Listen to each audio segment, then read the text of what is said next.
पानीपत में हुई बीजेपी की करनाल लोकसभा रैली में पटना में इकट्ठे हुए विपक्षी का मुद्दा छाया रहा। रैली के मुख्य अतिथि केंद्रीय मंत्री अनुराग ठाकुर ने मोदी सरकार की उपलब्धियां और देश दुनिया में उनके बढ़ते असर के अलावा पटना में हुई विपक्षी एकता पर चुटकी ली। उन्होंने कहा कि अब राहुल गांधी की शादी भी विपक्ष के एजेंडे में शामिल हो गई। 20-30 साल पहले सियासी रैलियों में लाखों की भीड़ होती थी। जब अटल बिहारी वाजपेयी थे, इंदिरा गांधी थी, जयप्रकाश नारायण सियासत में थे। और तो और 2009 में विधानसभा चुनाव में करनाल अनाज मंडी में हुई बीएसपी की रैली में मायावती हेलीकॉप्टर से आई थी। उस रैली में भी लाखों की भीड़ थी। पानीपत के रहने वाले मास्टर धर्मपाल, जो अब नहीं हैं, बताते थे कि वो स्कूल से छुट्टी लेकर उस वक्त मोटरसाइकिल पर 100 किलोमीटर दूर दिल्ली के बोट क्लब पर चौधरी चरण सिंह, चौधरी देवीलाल और इंदिरा गांधी की रैलियों में उन्हें सुनने जाया करते थे। पर अब तो रैलियों का स्वरूप और तासीर ही बदल गई है। अब रैलियां कैसे होती हैं हम सभी जानते हैं।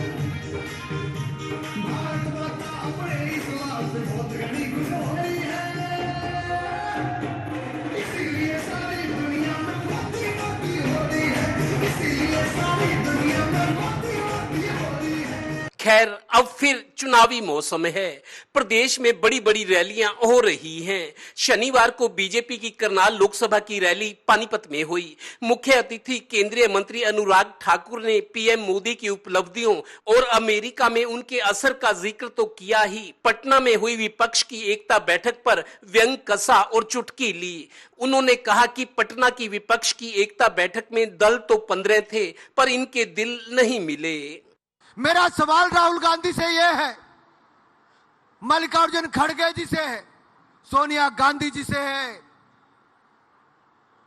क्या जो कांग्रेस के इन 15 दलों के नेता कौन है, कोई बताएगा क्या? अरे लालू जी कहते हैं राहुल गांधी शादी कर लें। कल 5 घंटे मीडिया वाले सुबह से शाम तक इनको दिखाते रहे। अरे मीडिया वालों, मैं आपसे पूछता हूं, कल विपक्ष की बैठक से निकला क्या? अनुराग ठाकुर ने अपने भाषण में कांग्रेस नेता राहुल गांधी की शादी के मजाक को भी विपक्ष का एजेंडा बता दिया।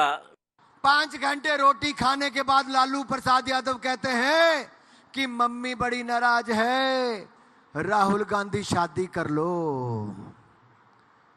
विपक्ष का एजेंडा है राहुल गांधी शादी कर लो। अब 2024 के लोकसभा चुनाव में फिर मोदी जी को पीएम बनाने का आह्वान करते हुए अनुराग ठाकुर ने हरियाणा की 10 लोकसभा सीटें बीजेपी को जिताने की हुंकार भरी। जो गाना बनाया गया है, ये केवल हरियाणा में नहीं बजेगा, ये मोदी मोदी की धूम पूरे देश भर में इस गाने के माध्यम से होगी मेरे भाइयों। और हो भी क्यों ना, क्योंकि जो सोचा ना था कभी कांग्रेस ने 10 साल सरकार चलाई थी, तब कांग्रेस ने भी नहीं सोचा था। पानीपत की रैली में सीएम मनोहर लाल को आना था, पर उनका दौरा कैंसिल हो गया।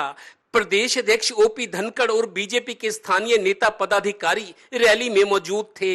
रैली के संयोजक सांसद संजय भाटिया ने मंच से मोदी जी की उपलब्धियों का जिक्र तो किया, लगे हाथ वो अपनी उपलब्धियां भी बता सकते थे। खैर, मोदी सरकार के 9 साल पूरा होने पर हरियाणा में की जा रही लोकसभा रैलियों की पंच लाइन है, गौरवशाली भारत, सेवा सुशासन और गरीब कल्याण। मतलब साफ है, 2024 का चुनाव मोदी जी के चेहरे पर लड़ा जाएगा। हो जाइए तैयार। कैमरामैन राजेश कुमार और सहयोगी श्रीनिवास के साथ Devendra Kathoria, total news, Panipat bureau.